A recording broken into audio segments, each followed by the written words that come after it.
अनिल जी, आज पसमानदा समाज का 8वां राष्ट्रीय अधिवेशन है। क्या आपकी प्रमुख मांगे हैं जो सरकार से आप? आज पसमानदा मुस्लिम समाज का 8वां अधिवेशन लखनऊ में आयोजित हो रहा है और इस अधिवेशन में पूरे देश से लगभग 19 राज्यों से लोग इस प्रोग्राम में शिरकत कर रहे हैं और हम सब पसमानदा मुस्लिम समाज के लोगों की एक मांग, एक अरसे से हम लोग इस लड़ाई लड़ते आ रहे हैं जो भारतीय संविधान की धारा 341 पैरा 3 के अंतर्गत 1936 से 1950 तक पसमानदा तबके के मुसलमानों को हिंदू दलितों के बराबर आरक्षण का लाभ मिलता था।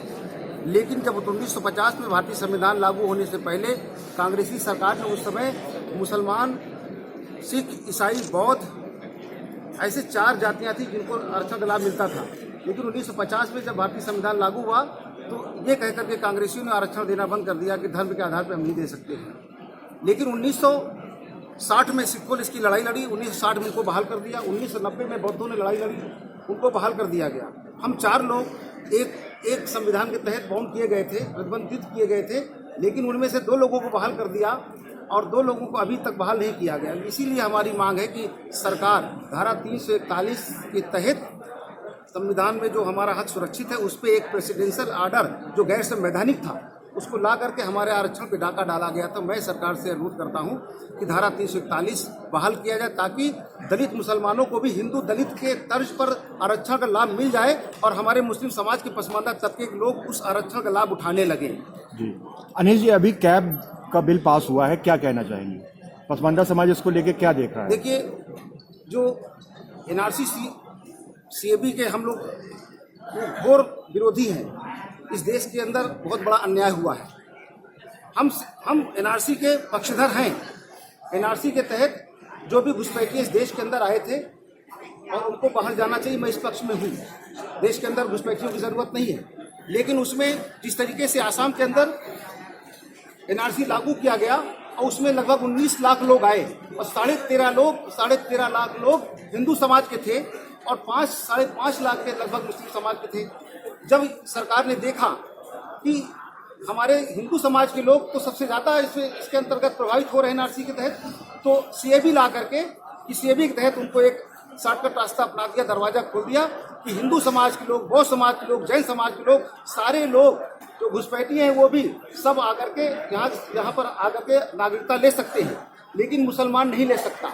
हमारे लोगों ने देश की आज़ादी की लड़ाई लड़ी, 14,000 उलमा कराम ने कुर्बानी दी। हमारे लोग इस देश के अंदर सरहद पे लड़े और आज हमारे लोगों को ये कहा जा रहा है कि हम 2 दर्जे के मुसलमान हो गए, हम दूसरे दर्जे के भारत में मुसलमान हो गए। हम भारत में पैदा हुए हैं, हम भारत में मरेंगे।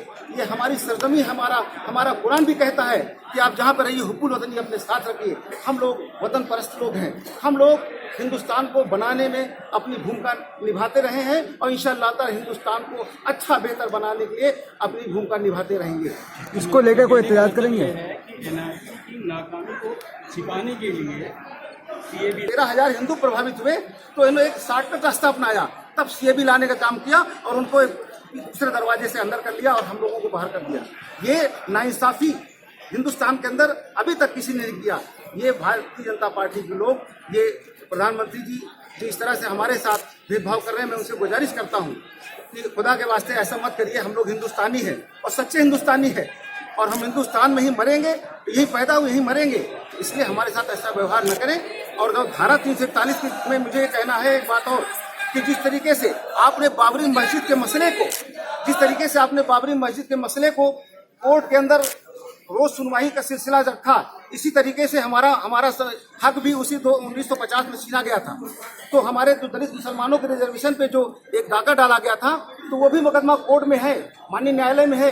तो मैं सरकार से अनुरोध करता हूं कि जिस तरीके से आपने बाबरी मस्जिद के फैसले को रोजाना सुनवाई करके उस मसले को हल कर दिया, मैं उनसे अनुरोध करता हूं कि माननीय न्यायालय में हमारा भी मुकदमा जल्दी से जल्दी सुनवाई हो ताकि हमको न्याय मिल सके और हम लोग भी दलित मुसलमान लोग भी हिंदू दलित के तर्ज पर आरक्षण का लाभ ले सके। सर, कैब को लेकर क्या प्रदर्शन करेंगे आप लोग? कुछ नहीं, हमारा देखिए, हम लोग बहुत शांतिपूर्ण ढंग से अपना काम करते हैं। हम लोग सरकार से अपनी बात करते हैं और उसकी मुखालफत करते हैं और हम लोग कोई ऐसा काम नहीं करते जो कि देश के अंदर अमन चैन खराब हो। हम लोग सरकार से मांग करके और उम्मीद है कि हम लोग इसी तरह से सरकार पे दबाव बनाएंगे और सरकार हमारे मसले को सुनेगी और मानेगी भी। अगली रणनीति क्या होगी? इस अधिवेशन के बाद? हम पसमानदा समाज के लोग, हमारा मुख्य मांग जो है, मैंने आपसे बता दिया कि मेरा रिजर्वेशन है आर्टिकल 341 पैरा 3 के तहत। हम दलित मुसलमानों का रिजर्वेशन है। हम सरकार से अनुरोध करते हैं कि सरकार हमारे उस रिजर्वेशन को प्रेसिडेंशियल ऑर्डर वापस ला करके बहाल कर दे, ताकि हमारे लोग आरक्षण का लाभ उठा सकें। चलिए, थैंक यू।